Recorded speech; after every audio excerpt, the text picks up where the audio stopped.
Hey guys, yeah, what are we going to do today? Well, we're going to talk about the GS a little bit. What else? Because I'm riding the GS, and I wasn't even going to put I keep the camera in my tail bag all the time, but I wasn't sure. I'm heading to Bikes and Coffee this morning. It's a Saturday morning, early in the morning. I wasn't sure I was going to turn the camera on. I said, you know what? And I started thinking about the GS and can they make it perfect? And because people complain about the GS a lot, or any bike, but so we're on the side of the road. I need to move because it's a major road, but yeah, we're gonna hit the Bikes and Coffee, and we're gonna talk more about the GS. Can they make it perfect? Let's get on the bike. Get run over. This area is pretty quiet in the morning. I'm like, I don't know, about 15 miles from home.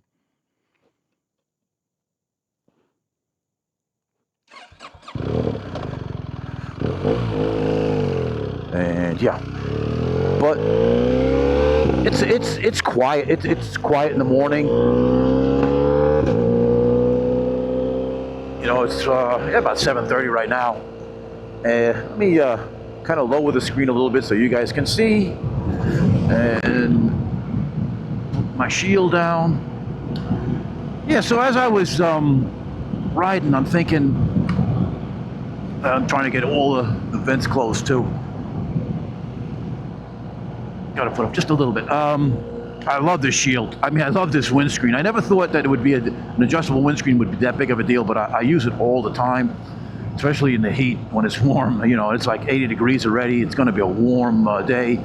That's why these Bikes and Coffee, this is the first time I've been to it. It's the normal group that I go to a lot, but they usually have a Thursday night. But I go on, but I've never been to the Bikes and Coffee, and it's early in the morning, so it's kind of cool. But back to the GS, yeah. So can they make this bike perfect? Can they make anything perfect? Before we stop her. Can they make anything perfect? That's how I look at it. It's just like people bitched and complained that the bike was, at one time, the 1250, it's a big bike, it's too heavy, they need to take, make it lighter, make it smaller. Well, arguably they made it a little bit lighter, but not, okay, that looks like a cop, so I can't do anything right there. I was going to pass this guy, but that's not happening. He definitely looks like a detective or a cop in there. So we're going to just chill. I just hate riding behind dump trucks. So and I know it's human nature to complain. Everybody's complains about this and that, on the internet, and as you guys can see, what my deal is, I don't do a lot of complaining about the motorcycles. The biggest complaint I have on all my motorcycles that I've talked about is the dash on my street triple. But otherwise, I don't really, it's hard to find negatives, and even when I do find a negative, it's not that big of a deal, and but some people just harp on it. But I guess, if you're making videos and you want, if you're doing it for the money, I don't do it for the money, obviously, because you could see I don't have a lot of traffic. I just do it because I enjoy doing it. And so for the most part, those you got to get clicks and everything like that. And how am I going to title this? Is the GS? Can you make a GS perfect? I guess you could, but I think you can't. I guess you could. I think you can't. That's like an oxymoron, right? I don't think you can ever make it perfect because there's always something that somebody's not going to like. Like if you made this bike 400 and say 50 pounds, which I know is probably impossible to do, and you put the backlit switchgear on it, and you do everything to slim it down and make it a really good bike off-road, better than than the heavier adventure bikes. It's got good power. I'm trying to think. Get rid of the clunky shifter. People would still bitch. They would still bitch because they would say, well, the bike's too small. I didn't get a GS to have this small little bike. You're just not gonna. There's just so many things you can do to make everybody happy. You just can't do it. It's impossible. And then people say, well, it's an expensive bike, and I got a lot of money in this bike, and it doesn't have the backlit switchgear. The shifter, first to second, is terrible. Well, when I think about it, just think about when you buy a new home. Now, a lot of us don't buy new homes, but a lot of us do also buy new homes. You spend what, $500,000, $600,000, $800,000 on a new home. Is it perfect? Oh, far from it. Probably your biggest investment ever. You call up the builder. Oh yeah, I didn't like this. Can you come fix this? Can you come fix that? And it takes a while. And maybe you get it pretty close, but you don't ever get it perfect. You can't get anything perfect. Machines we expect to be perfect, right? But you have to remember, machines are built by humans, and humans aren't perfect. So we can't make a perfect bike because we cannot please everybody. That's just the way it is. You know, I'm happy with the way the GS came out because I'm more of a sporty guy. But even if I wasn't a sporty guy, my 1250 wasn't as sporty as this, but I loved it. And I would have never bought the 1300 if I didn't sell my 1250 because I thought the 1250 was that good.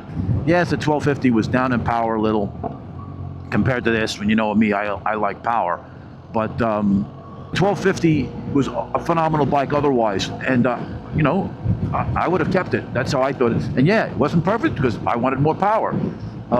This is a little bit sportier, but not tremendous. It's just like an evolution. It's just like, you know, a little bit, you know. And then if you want something that's a big old cruising bike, you know, a big old touring bike, but you want the GS platform, you go with the Adventure. I mean, I know some people complain about the looks, but to me, looks are subjective. I don't care what anybody says. I don't care what all these people say, how ugly it is. In 2, 3, 4, 5 years, everybody's going to talk about the next generation that comes out and says, that's ugly. The older one was better. I mean, I've seen it time and time and time again with new cars, with everything. It grows on people. They like it. It's a damn adventure bike. It's not a Panigale. It's you know what I mean? It's not this a beautiful Panigale Ducati. You know, because Ducati's designs are really nice. Same with Aprilia. It's a venture bike. What the hell do you expect it to look like? You know, so it's all subjective as far as the styling is concerned. I'm always focused on function. The function of this bike is phenomenal. I love it. It doesn't let me down in any way.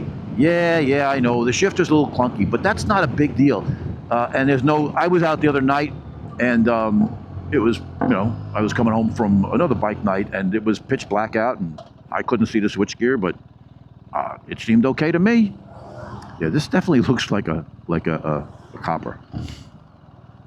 It's an SUV. It's a GMC or it's oh, it definitely looks like it.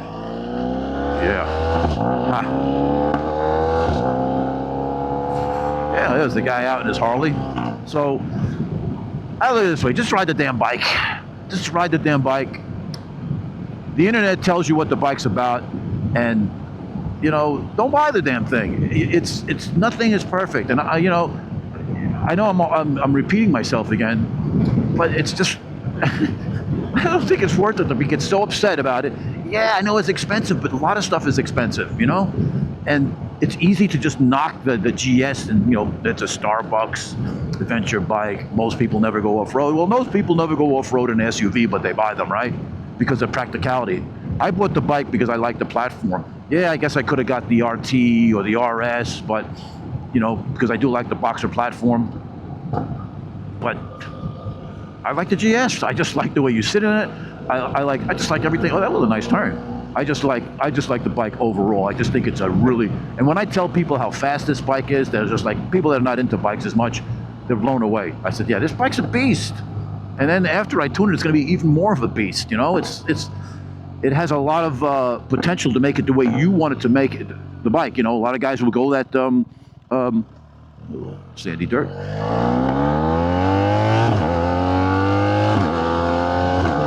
A lot of guys will, you know, go the adventure route, the bags and all the equipment on the lighting and all that stuff.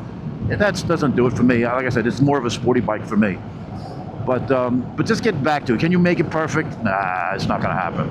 You're not going to make any bike perfect because you can't appeal to everybody. You can't appeal to everybody. Just not going to happen. I went back to the switchgear. It wasn't a big deal because I've been riding the bike. I got over 5,000 miles. So I pretty much know where everything is. I don't really have to search for it. Yeah, if you're just got the bike and it's late at night, you're going to be in trouble, no doubt about it. But that's not a game changer for me as far as, I can't have this bike. Where some people will ride it and just like, they just have a predetermined opinion on the bike, and, you know, so they just look for anything that's negative and they say, I just can't have this bike. Oh, what is this guy doing? I'm going to get in trouble, I know. Can't cross on a double yellow like that, but it's driving too slow. But yeah, so, you know, no reliability issues, never got stuck, never broke down. where you hear that all the time. I mean, I hear some horror stories with the GS, but I think that can happen on any bike. Like I said, no bike is perfect. So yeah, so I'm going here. I don't know what it's going to be like, and probably we're halfway there as we ride by the bicycles. We give them a little bit of room, and we give them a little bit of room, and we got to go slow through here. I'm very, very, very happy with this bike. It's perfect for me, absolutely. And yeah, if I decided I needed to buy another one someday, and now they have backlit switchgear, that's going to be great. I'm going to love it. They smoothed out the shifter, which I think if they smooth out the shifter, and I think I've talked about this, if they smooth out the shifter, you're going to lose that first gear that's really low. And it's just good for crawling, when you're off-road. And that's why I think, the drop-off, the ratio, it's a wide ratio, and it's not a close ratio gearbox from first to second. And I guess that's why it clunks like that, because the RPM drops so much. I don't know if you can fix it with software or tuning. If you could, I think they would have. So I just think that's the nature of the beast, because, the RS doesn't do it, because it doesn't need that low first gear. So... And I just think that's what, people that take it off-road want. It's just easy, it's more tractable, it gets you out of situations, like if you're on a little bit of a hill or a bump and stuff like that, you have all that torque, because obviously when you have a torquey motor like this, with a low gear, it is very, very torquey, because it increases the torque, it multiplies the torque. And you could just, without giving it a lot of fuel, it will move. And I just think, and I don't know why they don't talk about it. I mean, I think it would be nice if a BMW, if you talk to an engineer, that he explained that to you and people would understand, instead of just bitching, it's just so clunky, It's the ratio. I know it is. I know I'm right on this. I mean, if somebody knows the difference, maybe they can tell me that it's different, put it in a comment. Let me know. No, that's not the reason why it is. I mean, BMW designs a lot of good stuff, and yeah, the Germans tend to over-engineer, but I'm pretty satisfied with everything on the bike. I mean, it's just, like I said, that screen, I really love the screen. Going up and down is so cool when it's hot out, and when you're going slow, like I've lowered, now I can just lower it all the way, and you get a little bit of wind, you feel it because you get spoiled, but I just love the profile of everything, because it's very low-key profile. And the design has grown on me, it's a GS. I like the GS, the way it looks. And, when people are always comment on the bike, they said, ask me what it is. And, mine's all blacked out, so it doesn't really stand, it kind of blends in because it's just really dark. Everything is dark on it. And some guys don't even know what it is. So it's kind of cool. So we're pretty close, I guess. No, not. We're going to go by cycle gear. And I'm going to put on my GPS because it's pretty close to cycle gear. And maybe I'll just chime in again when I get close. We can see where this Bikes and Coffee is. It's a restaurant, nice restaurant, or it's a place for breakfast or everything. I don't know. Got to take it you got to take it easy over here, because they got the North Carolina training facility for peace officers. Police officer. I was saying peace, but same thing. You got to take it easy over here.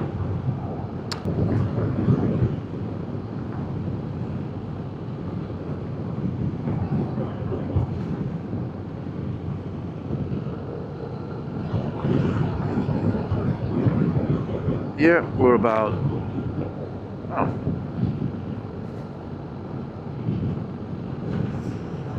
yeah, we're a little bit. We're about half hour away. All right, guys, we are close to Bikes and Coffee. First time I've ever been here, and should be interesting.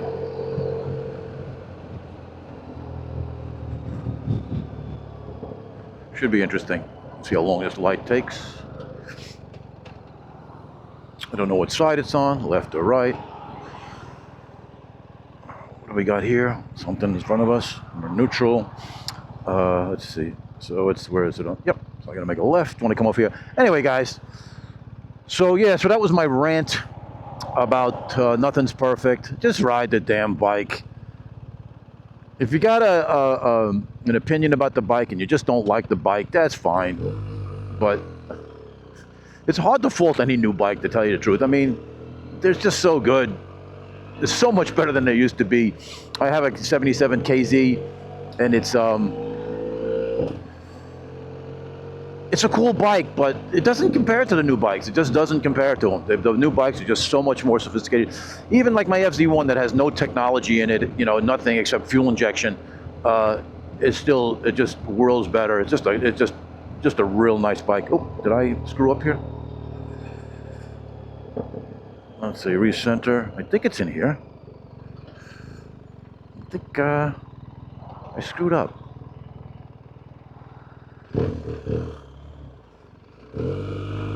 I screwed up. Where did I screw up? All right, guys, we're here. I don't know where the hell the bike things are anyway, so I must have passed it.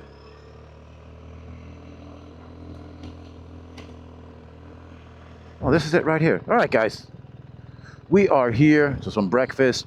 I don't know where the bikes are going to be, if any. Well, there's nobody here.